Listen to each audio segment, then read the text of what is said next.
this is a really exciting plenary session, which is about innovations in the enabling state. And I'd like to welcome Jennifer Wallace and Adrian Roper to the stage. This is going to be a session that they lead. I think that in terms of questions, they're very, if time allows, they're very happy to have questions at the end of the session. As financial pressures bite, quite clearly traditional models of public service delivery do require rethinking.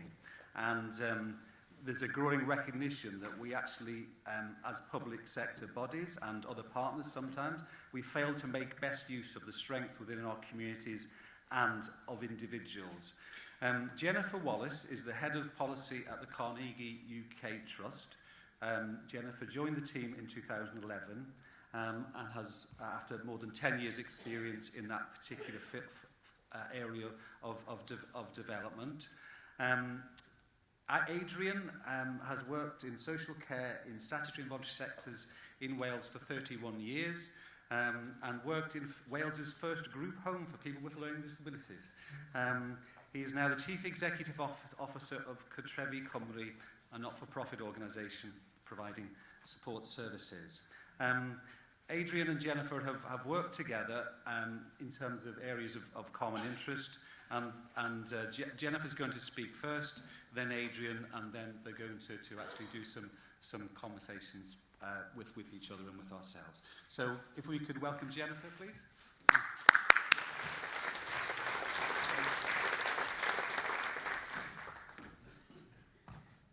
Thank you, and good afternoon it is now. It's an absolute pleasure to be with you all, and it's a privilege to share the stage with Adrian. We're going to talk to you about some work that Carnegie's been doing on what we call the enabling state. My background and my area of expertise is in public policy analysis, research and development. So I'm going to speak mostly about the theory. Adrian will be able to give you much more in terms of practical application. So hopefully that explains the split of what we're going to do for the next sort of 40-45 minutes or so. The other thing to know about this, when we talk about this work, I'm talking very much about the state as a whole, public services as a whole. So education, health, as well as social services. We've mentioned a few times, people have mentioned this morning, that social services are perhaps at the forefront of some of the changes. And I very much believe that's true, particularly in the case of when you look at personal care, when you look at relational services. So many of the changes that I'm talking about, you may feel, actually, you're already some way down the track of doing this. This is very much an overarching analysis of a movement and a shift that we believe that we're seeing in terms of the relationship between the state and its citizens.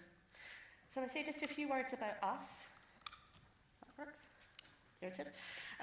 You may not know us, we're a relatively small organisation, but we're quite an old one.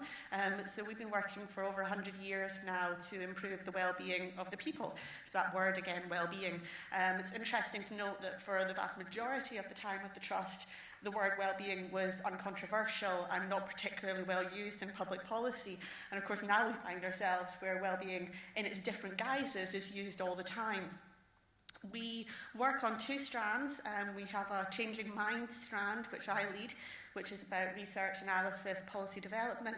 And we also have a separate strand, which we call our Changing Lives work, which is about innovations and practical developments, which I can tell you a little bit more about under questioning if you're interested. So this work, the Enabling State project, now has been going for about 3.5 years. It's very much an evidence-based project.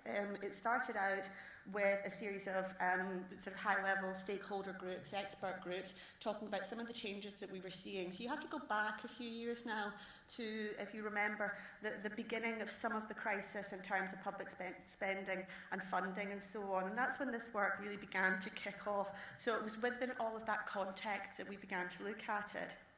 We've also done polling with citizens to understand what their views are, whether their views resonate with the kinds of things that we were finding. I had the great pleasure of doing a very in-depth literature review of over 200 pieces of research, much of which I think individually will be familiar to you, but actually bringing it together I think gives us some pretty profound messages on what we're looking at. And then much more recently we've been doing some in-depth work with what we call our innovators to understand how they've been doing this in practice. practice, and that's the work that Adrian will talk to you about. So when we add it all together, what we think we're seeing is a very slow-moving paradigm shift. So not something that's happening dramatically, not something that's changing day to day, but something that over time is moving us from one concept, one framework of how we think about public services and into another framework. And it's about that relationship between us as citizens and public services and governance in its broadest sense. Why is it happening? We mentioned the fiscal changes, the recession, austerity as it bites, as it will continue to bite, increasing demand, ageing populations, increasing demand because all of our expectations actually have gone up. And then some positive things that aren't on the slide that we know of, things like technological change, things that we are now able to do that we just couldn't conceive of even 5 years ago, let alone 10 or 15 years ago. And a much better understanding of what works in terms of our interventions and how to share that knowledge. And I know some of the sponsors and some of the other exhibitors downstairs are at the forefront of that kind of work. So I like this quote. It's a few years out of date, but I like it because it reminds us that with all of that going on, all that context and all that backdrop, we're never going backwards. There is sometimes a feeling that if we could just get through the next few years, then things would be okay. That's not what's happening. Something much more significant is happening within how we structure our public services, and we're never going back to the way it was. The understanding of this, based on our analysis, is across the UK, actually across many advanced welfare states in OECD countries. The other set of the understanding of it is that it's actually cross-party. So while you will get people arguing vociferously about what you then do in policy terms, this understanding, this analysis of the need for change is actually uniform across political parties. And we call it different things. So you'll hear people talk about co-production, you hear people talking about localism, you hear people talking about the relational state. For us, it's all part of the same thing. It's all part of this big shift and this big move. So why has it happened? Why can't we just do a little bit more or a little bit better? Well, the analysis that we have was led for us by Sir John Elvidge, who's one of our fellows, who was Permanent Secretary in Scotland and before that in the Cabinet Office in the UK.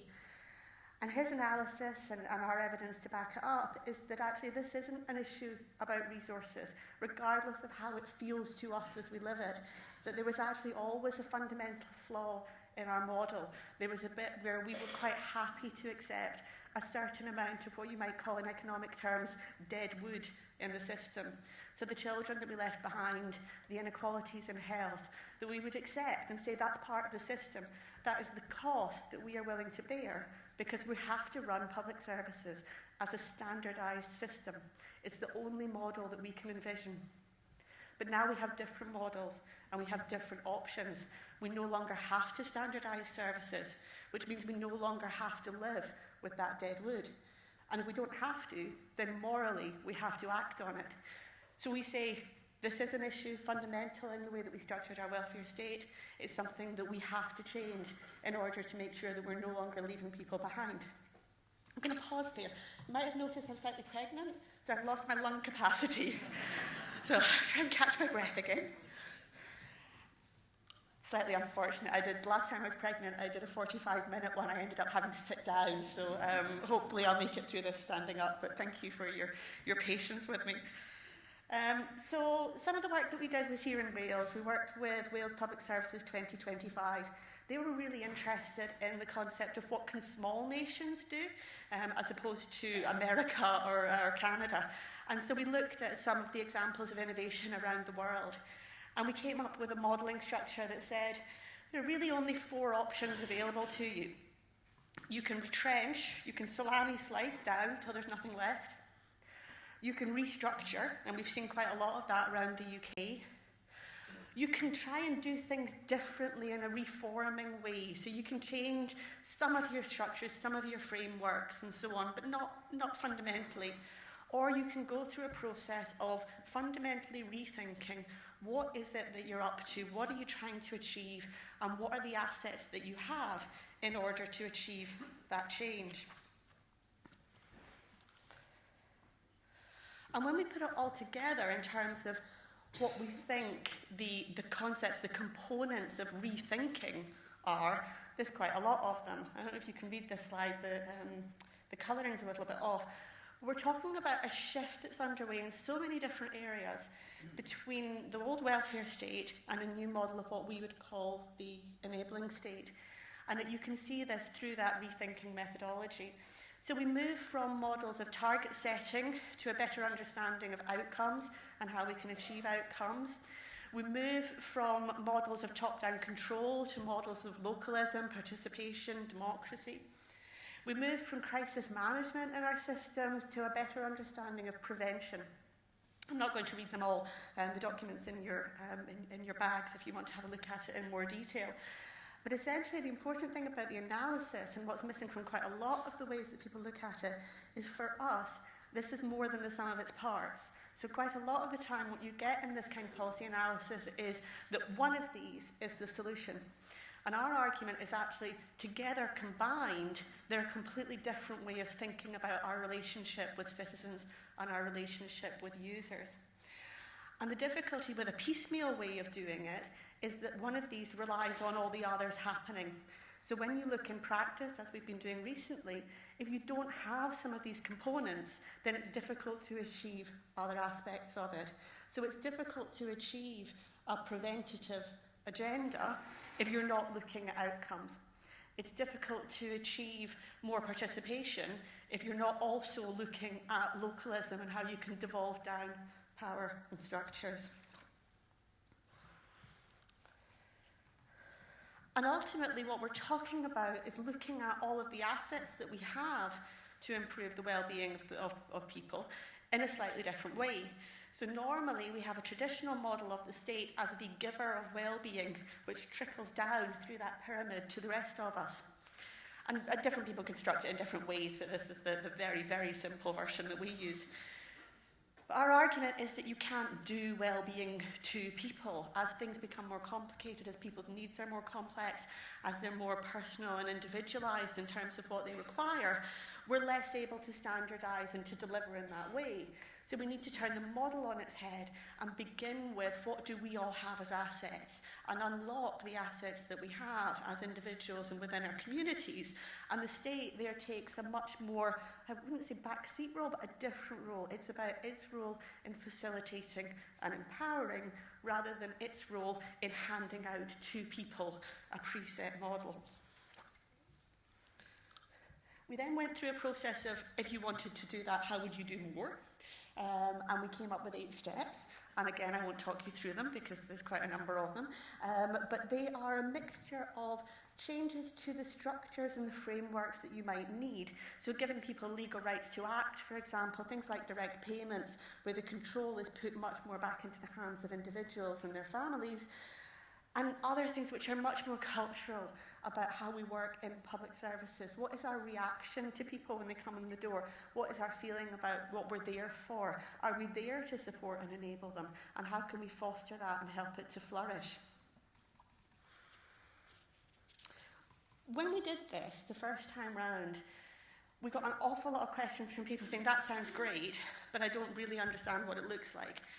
So he said, okay, actually, we understand your problem there, because this is very theoretical, and even some of the language that we're talking about in here needs a bit more around it. So we thought, rather than trying to do more telling, we would do a bit more showing, so a bit more engaging with practice to give people examples of what others are up to that might work in this model.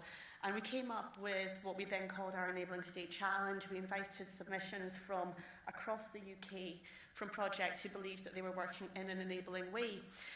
We ended up with 122 submissions. They were video submissions. You could watch each and every one of the videos, lucky you, if you want to. We shortlisted 21, and then our expert panel selected 6 winners for us, which we believe are the best examples of innovative and enabling practice around the UK. One of those winners is Cartrefi, and that's why Adrian will talk to you shortly about their experience and their journey on this. The winners themselves, if I bring up the next slide, are pretty varied in terms of what they're doing. They're very varied. Their user groups are different, their funding arrangements are different, their structures are different. So you have Durham in there is, as we understand it, one of the largest mass asset transfers in the UK, so the transfer of physical, tangible assets. You've then got Club Soda at the top. Club Soda is a social media app for people who want to reduce their alcohol consumption. It's a social enterprise, so it's on a completely different scale. But they all shared a number of common characteristics. That willingness to refocus on what they were doing, to try and meet the needs of citizens, to embark on a journey, and to focus very much on the impact that they could have. So if I come out of the details, so some of the things that we know from the 122 submissions that are worthy of mentioning. At the moment, it's a very piecemeal picture. So we have a system whereby a lot of the submissions were focused on investing in disadvantage, which is critically important for people who require additional support. And they were focused on helping people to do more, so helping people to help each other, helping people to volunteer, helping people to be active citizens. We had far less by the way of projects and innovations that even as a byproduct were interested in changing the frameworks, the regulations and the structures within which they operate. So we have a cluster of innovations which are actually working in a system which isn't itself necessarily changing. And we found that fascinating. So for us, that's a big question about what do we do with Welsh Government, Scottish Government, Northern Irish Executive and so on. Try and say, what would you do next? You've all been engaged in widespread legislative programmes. What else can we do to change these structures? Because there must be more. What do we know about what success looks like from the winners? So this is work that we did, myself and a colleague went out, we visited all of them, we did in-depth interviews with them. We're very grateful to them for allowing us to turn up for a couple of days and try and understand better what they were doing. What we found is that, again, they were being set up largely due to weaknesses or gaps in existing systems. Because of that, the particular gap a lot of them found and focused on was the need to be holistic, the need to look at the whole person or the whole community rather than compartmentalising. So quite often they were working in situations where actually geographical boundaries were quite difficult for them. They were having to operate with a number of authorities, or they were having to operate within a number of different public sector partners. But they were willing to do that in order to try and make the change happen for their users. They all had a relationship with the state, which for us is absolutely critical. There is an analysis of this field which says actually all we're really doing is retrenching. So you'll be familiar with the big society saga, that essentially we just pull back and let everything flourish and it'll all be okay. That's not the story that we saw. It's not a story we would endorse. It's much more nuanced story of the particularly local government officers finding a new and different role for themselves, which is about guidance, advice and support rather than hands-off or just funding. So quite often it took a lot of probing for us to be able to identify exactly where is the government in this, because it looked very third-sided. When we found it, we found a really critical role there still being played. Co-production, again, something that you'll all be very familiar with, is integral to all of the projects that we had. And then underneath that, once you'd gone through a co-production process, and some of these had been operating for a while, what they were then finding is an element by which the users and the service providers, the roles began to get a bit blurry. And sometimes when we were interviewing people, it wasn't entirely clear to us which of these they were, because they were talking about their own ownership of a project. They were talking about things that they were doing within a project, but they were still talking as users of that. So these very blurry lines need a lot more investment and understanding. What does that mean for all of us as professionals? What does that mean in terms of the responsibilities and the balance of rights and responsibilities and services? And then if we carry on our route map analogy, are we there yet? Not really. So we would say very much what we're seeing is small scale. There is limited growth capacity for most of these projects because the funding's not there, because they're still working in a system of mainstream traditional models. So they will bump along against the traditional models for quite a while, we think, unless we can change some of those bigger structures to be more facilitative. They found themselves difficulty navigating that. They didn't fit in the right boxes. They couldn't work out who they were meant to speak to. People in public sector, governments weren't always clear what their role was. And that feeling, constant feeling of going against the grain, was exhausting for a lot of the projects that we spoke to. It was quite difficult for them to keep going. They're very enthusiastic, very passionate people, but they definitely didn't want the people who come after them to have to go through the same experiences that they went through.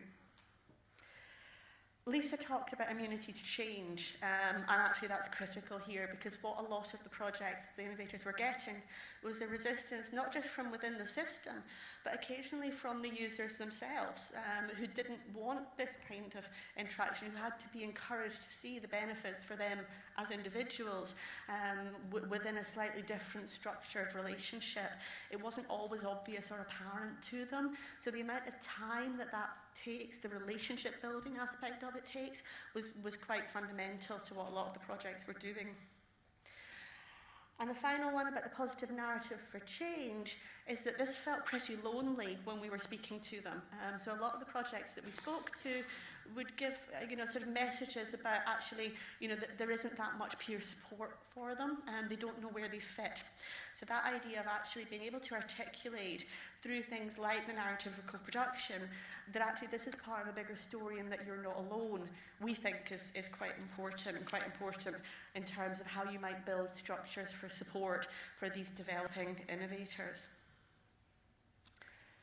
So I'm going to end there because I want Adrian to tell you more about his experience. I want to end, they say it's always a good idea to end with a quote. So I want to tell you one more thing that we found on our little journey around innovation around the UK.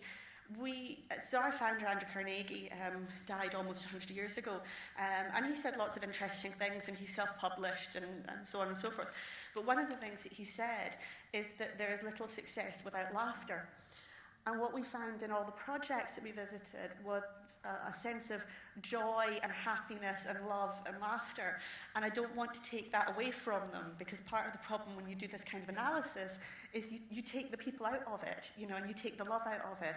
And actually that was absolutely critical to what they were doing and why they were doing it. So I do want to leave you with that thought about the importance of bringing the whole self and respecting the whole self when you're doing this kind of work. Thank you.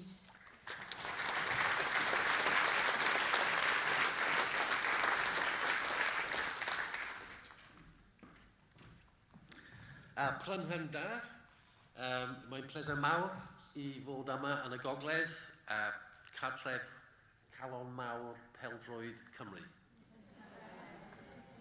Hi everyone, it's great to be here in North Wales, and for those who don't speak Welsh, I was just describing North Wales as the proud heart of Welsh football. And if you've been looking at the supporters' flags all over France, there's been an enormous majority of North Walian support there, and haven't you all and they all been brilliant? Anyway, on with the show. I'm here with Jenny from the Carnegie Trust, as you heard, because my charity Cartrefi Cymru won one of the Trust's Enabling State Awards last year, and we are very chuffed about that. But the fact is that we were just willing collaborators with the supporting people team in Paris County Council. So I need to make sure I got this ready.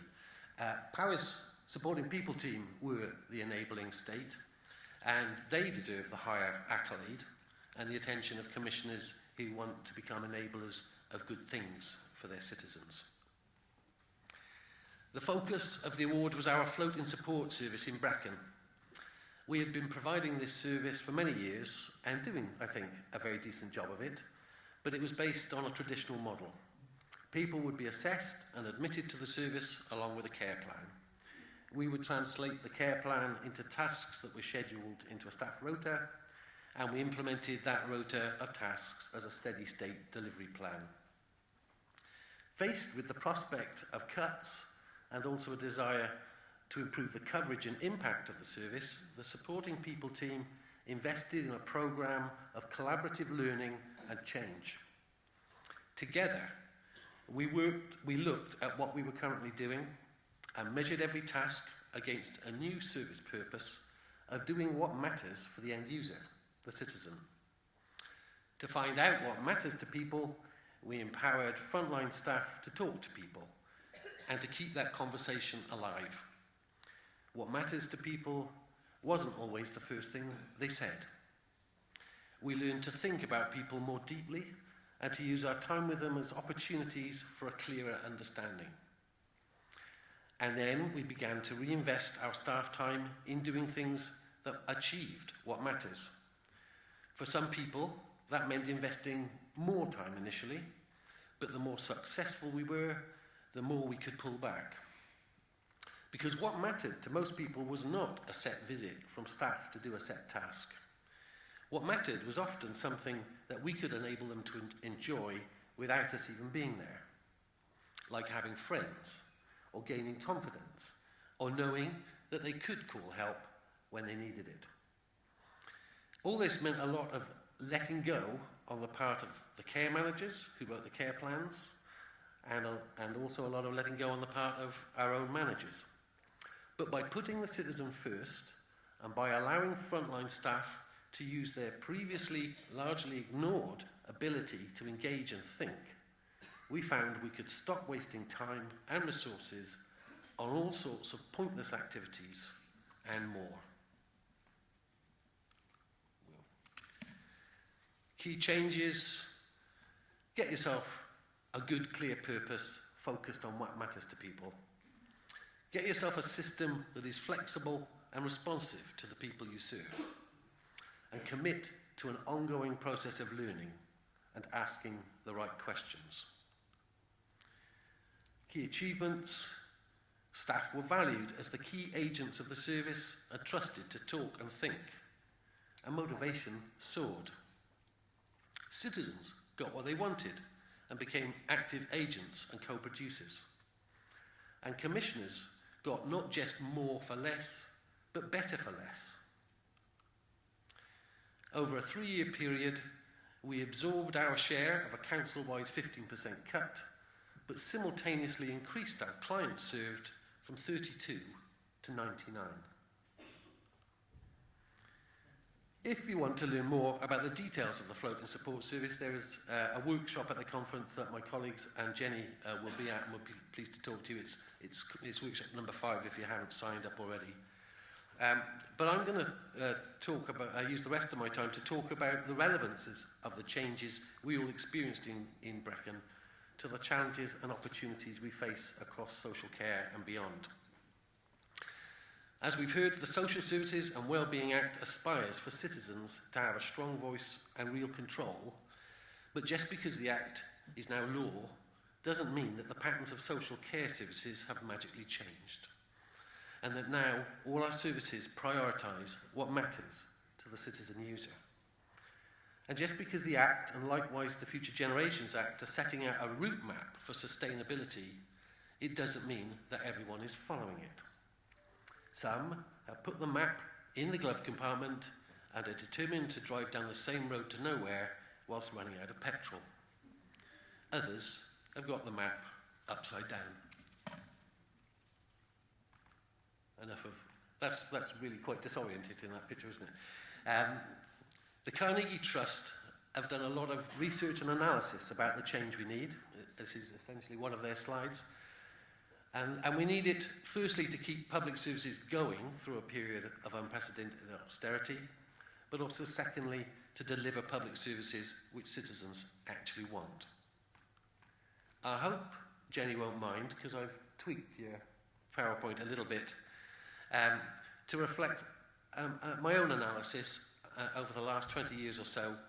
Yes, the welfare state is an old map with citizens down the bottom, and that world needs turning around the right way. But we also now have a market state that is marrying the worst of top-down worlds to the worst of a world of eternal competitive warfare where citizens are traded like commodities. And in this market state, the state is hopelessly hands-off. Unlike in Paris, where the commissioners got right into the work and knew exactly what our systems were and how much resources we were wasting and how little citizens were getting what they wanted, and then worked with us to turn that crazy world the right way up. In the market state world, commissioners hardly ever talk to providers outside of tender interviews and contract monitoring meetings. And this, frankly, is such a terrible waste of our collaborative capacity. It is a road to nowhere whilst running out of petrol. Not too scary, is it? Simon was worried it would scare you all. I like to give credit where it is due. Powys were fantastic leaders and enablers on the journey we took in Brecon, but they too had help. They brought in Vanguard, and we have been so impressed that we brought them into Cartrefi Cymru to work with us across Wales. Monmouthshire have brought them in and have been doing brilliant stuff, I think, partly as a result of that learning. Gwynedd have brought them in, are doing innovative stuff in one of their community hospitals. You could do a lot worse than having a chat with Vanguard's rep in Wales, Simon. For the rest of my time, I'm going to whiz through the slides because we want to leave some time for questions if we can. These three words represent for me the key elements of what worked in Brecon and what I think can work for us all.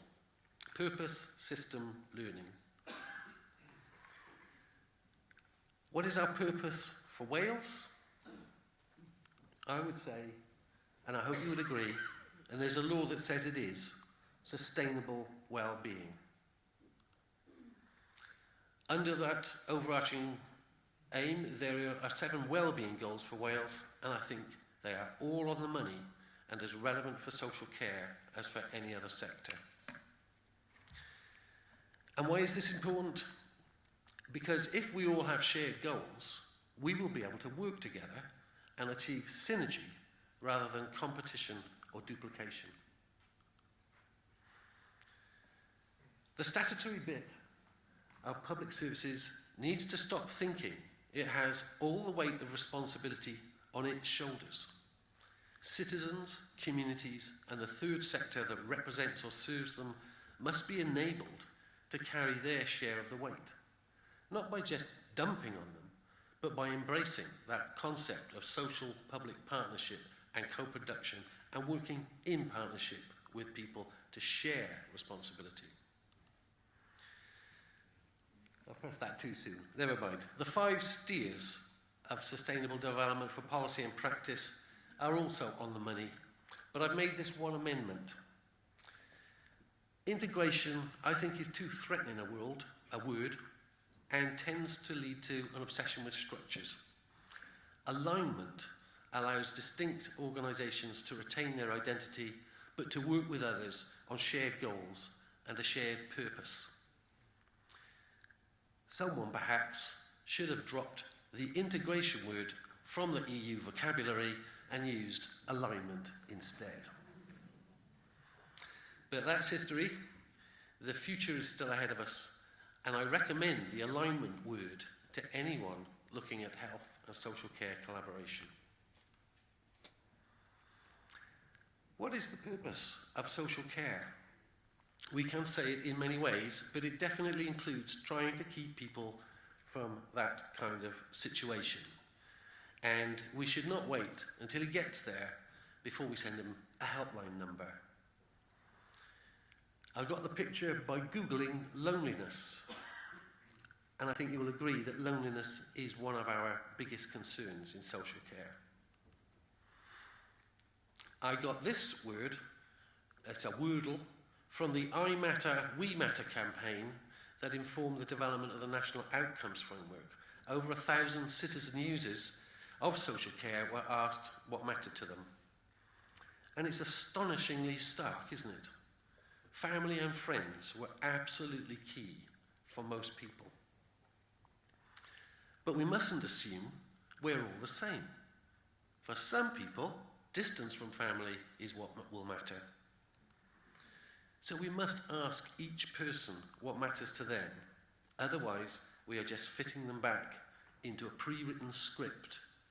And I do sound a note of caution about how we think about and use our population assessment work. This tangle is actually a brilliantly efficient system for something. Complicated doesn't always mean bad. But I ask you to think, what if that was your system and 3/4 of those leads were pointless and slowed down performance and trebled costs? Unless we know what systems we are using and whether they work or not, the probability is that they are riddled with waste and hugely dissatisfying to end users. So we need to learn. The Vanguard method offers really good support with them. I'm sure it's not the only one. There are lots of tools that we can use, and I'm going to go to the sponsors of this workshop shortly to see what they've got to offer. But what the Vanguard method has been telling us to do is to get in the work, to find out what's going on, to start measuring stuff. They say don't rely on anecdotes or reports that are largely opinions, and definitely don't rely on assumptions. Talk to end users, talk to frontline staff, do experiments with them, not to them. As we've heard from the Harvard professor, reality is complicated, but it is also a much better material for working with than most of the dreams and assumptions that we carry around in our heads. This is my staff. I'm one of our service users up in London collecting the Enabling Estate Award last year, and second from the left is another hero of our work there, Nicola Phillips, and this is her quote, which I hope you can all read. She's basically found an experience in which, actually, if you look at what you're doing and think of it in terms of what people want, you are astonished at how shockingly poor our usual reality is. And as I've said, Powys County Council were the enabling state. And as Nicola describes them, they were mentors. They weren't writing a specification and telling us to get on with it. They were with us. So I'm just about there. This would be my normal end slide, but I have got one more for you, and it's this. And I feel slightly embarrassed about showing you all the stuff I do, because I don't want you to think I'm bragging about this. But the reason I'm showing it to you is that I am not here touting for business for Cartrefi Cymru. We've got plenty to be getting on with. I'm here looking for allies for the change that we need to make. Whatever the future throws up at us, if we work together, learn together, and align our efforts to a common purpose focused on citizen well-being, we can do amazing things. And we can definitely feel good about our work and have a basis for hope for the future. Thank you very much. Diolch yn fawr.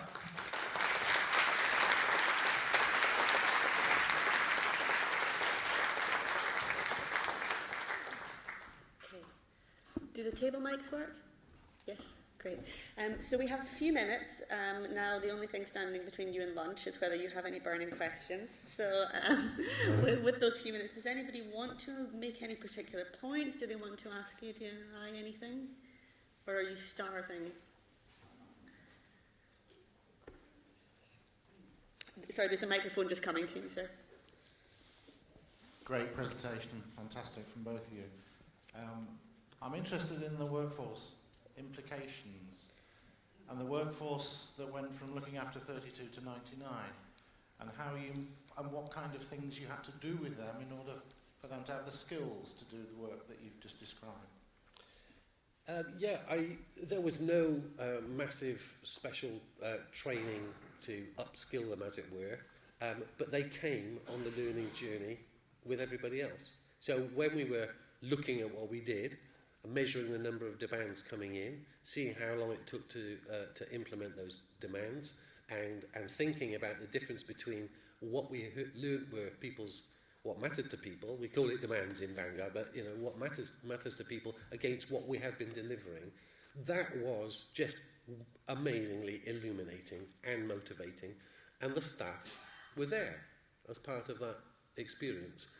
In terms of enabling them to have conversations with people and work out what to do and to think creatively about the solutions, they all had that. People's brains are amazing. We just tend not to use them. I'd say that's replicated across the projects that we spoke to, where the issue really wasn't about more skills or more training. The issue was people being able to reconnect with their personal values, why they were doing this, what they were trying to achieve for the people that they were working with. And once you'd unlocked that, actually the skills and the capacity and the energy came forward. So it's not necessarily a training course, but it's a way of thinking and a way of working. That was really interesting. Great. Good luck in the future. Again, on the increasing numbers of people you're supporting, you started off with 33, who I guess have come through a traditional route into the service. Where did the others come from that you're now working with? Were they receiving a service of any kind? Have they been referred to you, or have they knocked at your door and said, "Can you come and have a chat with us as well"? How did you meet the other 60? This is a good question, and I wonder if Nicola could answer it for me. Nicola has been managing the service, so she can tell you the correct answer as opposed to my assumption. It's the white jacket at the very back. She's trying to hide, but she is doing a workshop after lunch. So.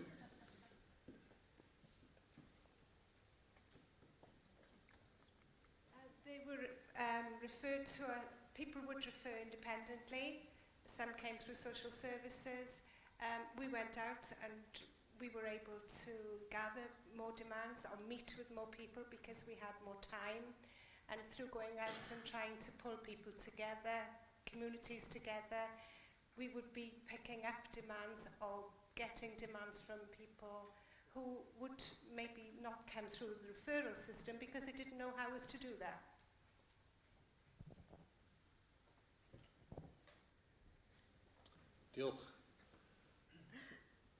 Any other questions? Yep. Thank you. Thank you for your time, everybody.